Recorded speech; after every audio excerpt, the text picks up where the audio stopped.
Hello students, चलिए आज हम लोग दो चर वाले रैखिक समीकरण के युग्म के पार्ट 4 में जानते हैं कि ये जो दो समीकरण युग्म रहते हैं उसके कॉफिशिएंट की तुलना करने पर और उससे जो हम लोग ग्राफ खींचते हैं वो कितने प्रकार के ग्राफ हम लोगों को प्राप्त होते हैं और ग्राफ में जो है वो किस प्रकार से हम लोगों को उसके हल का अस्तित्व पता चलता है, इसके बारे में हम लोग यहाँ पे जानते हैं। तो देर ना करते हुए चलिए हम लोग शुरू करते हैं। देखिए यहाँ पे दो समीकरण दिया हुआ है ना, देखो दो समीकरण, और ये क्या है, दो चर वाले रैखिक समीकरण है। एक समीकरण दूसरा, तो ये समीकरण युग्म है।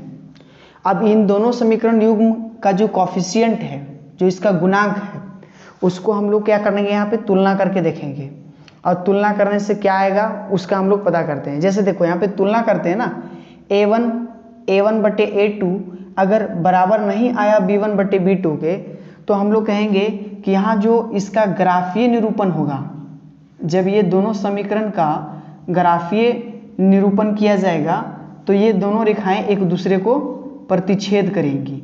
क्या करेंगी? प्रतिच्छेद करेंगी। क्या करेंगी? प्रतिच्छेद करते हुए नजर आएंगे। और इसमें इसका कितना हल होगा? केवल एक ही हल होगा। कितना हल होगा? एक हल होगा। अब देखो, जब हम इसके दूसरा अगर स्थिति हम लोग देखें यहाँ पे, तो a1 बटे a2 बराबर b1 बटे b2 बराबर है c1 बटे c2। मतलब तीनों ही अनुपात आपस में जब बराबर आ जाएगा तो हम लोग क्या कहेंगे उसको, कि ये दोनों जो है वो रेखाएं एक ही पर, यानी कि एक ही रेखा पर दोनों स्थित मिलेंगे, यानी कि समपाती। इसको क्या बोलते हैं हम लोग? समपाती। और जब आपको दोनों रेखाएं समपाती मिलेंगी तो हम लोग क्या कहेंगे, उसका हल कितना होगा? एकदम अनेक कहिए, अनंत। ठीक है, अपरिमित रूप से अनेक हल होंगे। कितने हल? अनेक हल होंगे। और अब यहाँ पे देखो, तीसरी स्थिति अगर हम लोग यहाँ पे देखें तो a1 बटे a2 बराबर b1 बटे b2 बराबर नहीं हो c1 बटे c2, तो ये दोनों रेखाएं क्या होंगी? आपस में समांतर होंगी। इस प्रकार से ये दोनों रेखाएं समांतर होंगी। और जब दो रेखाएं समांतर होती हैं तो ग्राफीय निरूपण के बाद जब हम लोग उसका बीजगणितीय निरूपण देखते हैं तो उसमें कोई भी हल नहीं होता। उसके हल का अगर हम लोग संख्या देखें यहाँ पे, तो कितना हो सकता है? यहाँ पे 0, अर्थात कोई हल नहीं होगा। ठीक है, अब इसी पे आधारित हम लोग आगे जो चैप्टर है, आगे जो एक्सरसाइज है, उस एक्सरसाइज के क्वेश्चंस को देखेंगे और उसको हम लोग बनाने का प्रयास करेंगे, उसको बनाएंगे। हम लोग बनाने के लिए सीखते हैं। देखिए यहाँ पे प्रश्नावली 3.2 का पहला क्वेश्चन में बताया गया है कि सबसे पहले आप रैखिक समीकरण ज्ञात करिए और उसका फिर जो है वो ग्राफीय विधि से हल भी ज्ञात करिए। तो इसमें हम लोग सबसे पहले क्या करेंगे कि जो स्थितियां दी रहेगी, जो भी आपको सिचुएशन दिया रहेगा, उस सिचुएशन को हम लोग पहले बीजगणितीय निरूपण करेंगे, उसका समीकरण उसका ज्ञात करेंगे, फिर उसको हम लोग जो है ग्राफीय विधि से यहाँ पे हल करेंगे। तो पहला क्वेश्चन में दिया हुआ है कि क्लास 10 में जो है वो 10 विद्यार्थी हैं। कितने विद्यार्थी हैं? 10 विद्यार्थी हैं। और 10 विद्यार्थी में से कुछ लड़के हैं और कुछ लड़कियां हैं। तो लड़कों की संख्या से जो लड़कों की संख्या से जो है वो लड़कियों की संख्या 4 अधिक है, ऐसा यहाँ पे दिया हुआ है। तो चलिए सबसे पहले इसका हम लोग इक्वेशन यहाँ पे तैयार कर लेते हैं। सबसे पहले समीकरण मान लेते हैं। तो यहाँ पे देखिए, मान लिया कक्षा 10 में लड़कों की संख्या x है और लड़कियों की संख्या y है। तो सबसे पहले देखो यहाँ पे लड़का और लड़की, टोटल कक्षा 10 में कितने विद्यार्थी हैं जो यहाँ पे प्रतियोगिता में जो भाग ले रहे हैं, यानी कि टोटल विद्यार्थी x प्लस y, लड़के और लड़कियां मिला करके कितने विद्यार्थी हैं? 10। तो यहाँ पे समीकरण 1 हम लोगों को प्राप्त हो गया। और दूसरा वहां पे बोला गया है कि जो लड़कों की संख्या है ना, मतलब लड़कियों की संख्या जो है वो लड़कों की संख्या से 4 अधिक है। तो लड़कियों की संख्या है y और लड़के की संख्या x, तो लड़कों की संख्या में, यानी कि दोनों में अगर हम लोग थोड़ा सा रिलेशनशिप देखें तो जो लड़के और लड़कियों की संख्या है इसको बराबर करने के लिए अगर लड़कों की संख्या में 4 जोड़ दिया जाए तो वो लड़कियों की संख्या के बराबर हो जाएगा। तो यहाँ से भी एक इक्वेशन हम लोगों को प्राप्त हो गया। आप इसको आप समीकरण सेकंड मान सकते हो और भी इसको सॉल्व कर सकते हैं। अब इस स्थिति का हम लोग ग्राफीय निरूपण करेंगे। ग्राफीय निरूपण करने के लिए देखो यहाँ पे सबसे पहले x plus y is equal to 10 लिखते हैं, ठीक है। अब यहाँ से हम लोग कुछ निकाल सकते हैं क्या, y बराबर लिख सकते हैं 10 माइनस एक्स, और 10 माइनस एक्स लिखने के बाद इस प्रकार से हम लोग यहाँ पे बॉक्स बना लेते हैं जिसमें हम लोग मान निकालेंगे। चलो यहाँ पे x और y is equal to 10 minus x. जब x का वैल्यू हम लोग 2 रखते हैं तो 10 में से 2 कम कर लो तो 8 आएगा ना, और जब x का वैल्यू 4 रखते हैं तो यहाँ पे कितना आ जाएगा, 4 6 आ जाएगा। अब देखो इसी का फिर सेकेंड इक्वेशन का निकालो। सेकेंड इक्वेशन है y is equal to x plus 4। अब इसके लिए हम लोग फिर से बॉक्स तैयार करते हैं। यहाँ पे x रखते हैं, यहाँ पे y रखते हैं। चलो इनका मान रखते जाते हैं। चलो x इज इक्वल टू 2 रखते हैं तो यहाँ पे कितना आ जाएगा 6, और जब यहाँ पे 4 रखते हैं तो 4 प्लस 4 8।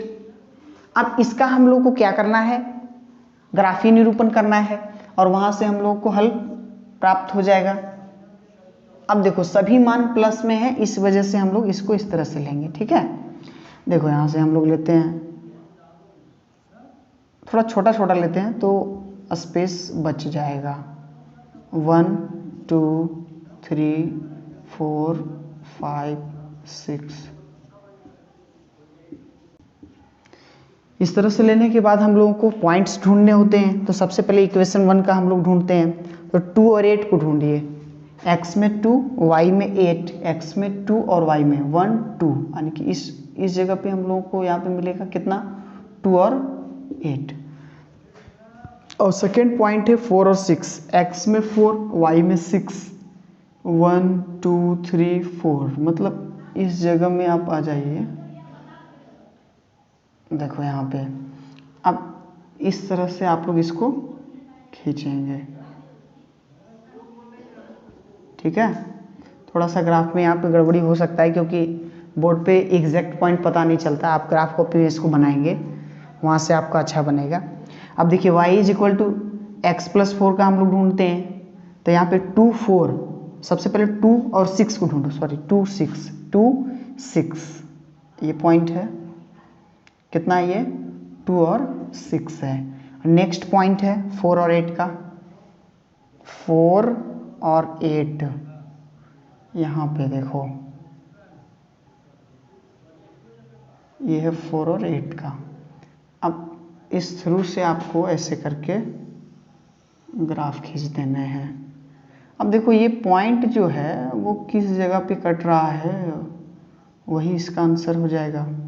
कितना किस जगह पे ये कट रहा है, दोनों रेखाएं। और जब भी ये देखिए यहाँ पे स्पष्ट क्या हो रहा है, अभी हमने पीछे बताया कि अगर यदि दो रेखाओं का जो ग्राफ है वो एक दूसरे को प्रतिच्छेद करता है तो उसका केवल और केवल एक ही हल होगा, और वह हल कितना है देखो, तो x में 3 है और y में 7। इसका आंसर कितना आएगा 3 और 7। समझ गए, x का वैल्यू यहाँ पे 3 और y का 7 लेना है और वही आएगा इसका आंसर। कोई दिक्कत? देखिए इसी का सेकेंड नंबर क्वेश्चन में बताया गया है कि इसके जो अनुपात हैं, मतलब इसके जो कॉफिशिएंट है a1 a2 b1 b2 c1 c2, उसका तुलना करके हमें बताना है कि जो प्राप्त होने वाली रेखाएं होंगी वो समपाती होंगी, प्रतिच्छेदी होंगी या समांतर होंगी, ठीक है। ये हम लोग को अभी यहाँ पे तुलना करके बताना है। देखो सेकंड नंबर का पहला क्वेश्चन अभी हम लोग यहाँ पे सॉल्व करते हैं। देखो यहाँ पे a1 की जगह में कितना है 5 है और b1 के जगह में 7 है, तो 5/7। और इधर में देखो यहाँ पे a1 a2 सॉरी यहाँ पे देखो यहाँ पे a1 के जगह में कितना है 5 है और a2 के जगह में 7 है। उसी प्रकार से यहाँ पे b1 के जगह में -4 है और b2 के जगह में 6 है, c1 के जगह में 8 है और C2 के जगह में -9 है। अब तुलना करके देखो यहाँ पे, क्या ये बराबर आने वाली है? बराबर तो नहीं आएगी। अब जब बराबर नहीं आएगी तो हम लोग पहला स्थिति याद करते हैं। पहला में क्या बताया गया था कि A1 बटे A2 बराबर नहीं हो B1 बटे B2, तब क्या होता था कि ये दोनों जो रेखाएं होती ना, इनका जब ग्राफीय निरूपण करते थे और प्राप्त होने वाली उससे जो रेखाएं होती थी वह क्या करती थी? प्रतिच्छेद करते होती थी। तब यहाँ से क्या प्राप्त होगा हम लोगों को? अतः दिए गए समीकरण का जो है वो ग्राफीय निरूपण क्या होगा? ये प्रतिच्छेद करती हुई रेखाएं प्राप्त होंगी, प्रतिच्छेदी रेखाएं प्राप्त होंगी। ठीक है। अगर यही स्थिति दूसरा आता, अगर ये दोनों बराबर होता और तीसरा अगर बराबर नहीं होता तो उसको हम लोग समांतर बोलते, और तीनों में से तीनों ही बराबर आ जाता तो हम लोग क्या बोलेंगे? उसको समपाती बोलेंगे। तो इस प्रकार से आप लोग यहाँ पे सेकेंड नंबर और थर्ड नंबर का तुलना करके आप लोगों को यहाँ पे बताना है और कमेंट में लिखना भी है। समझ गए?